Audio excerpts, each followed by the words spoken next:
आपको पता है कि हिटलर ने भगवत गीता पढ़ी थी। जी हाँ, वही भगवत गीता जिसे श्री कृष्ण ने महाभारत के युद्ध में अर्जुन को सुनाया था। इस बात में कितनी सच्चाई है और कितनी नहीं है, आइए वीडियो में देखते हैं। यू नो व्हाट दोस्तों, कुछ हिस्टोरियंस का ये मानना है कि हिटलर ने भगवत गीता को एज अ वॉर फिलोसफी की तरह पढ़ा। यू नो व्हाट, उसमें जो भी स्ट्रेटेजी दी गई है वॉर के लिए, क्योंकि गीता में ये भी कहा गया है कि कर्म में तुम्हारा सिर्फ हक है पर फल में तुम्हारा बिल्कुल भी नहीं है। कर्म करो और फल की चिंता मत करो। ये कुछ वर्ड फिलोसफीज है जो एक नजरिए से हम कह सकते हैं कि हाँ उसने पढ़ा था, लेकिन कुछ रिपोर्ट्स के अकॉर्डिंग उसके जितने भी नजदीकी लोग थे वो ये मानते थे कि हाँ भगवत गीता हिटलर के द्वारा पढ़ा गया था। लेकिन फिर भी आज तक ऐसा कोई रिपोर्ट नहीं आया, कोई एविडेंस नहीं मिला है हमें जो हम कह सकते हैं जो हिटलर के द्वारा लिखा गया हो या फिर हिटलर के ऐसे कोई भी किताब में भगवत गीता का जिक्र किया ही नहीं गया। तो हम कैसे मान सकते हैं कि हिटलर ने पढ़ा था और हिटलर ने नहीं पढ़ा था भगवत गीता।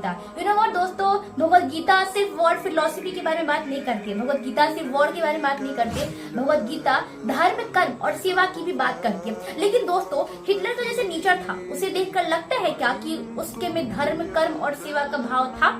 आपको क्या लगता है? अपनी राय हमें कमेंट में जरूर बताएं। आपको क्या लगता है कि भगवत गीता हिटलर ने पढ़ा भी होगा या फिर सिर्फ एक मिथ है, एक प्रोपेगेंडा है जो लोगों के बीच में फैल चुका है? असली सच्चाई क्या है ये किसी को नहीं पता। आप अपनी राय हमें कमेंट में जरूर बताएं।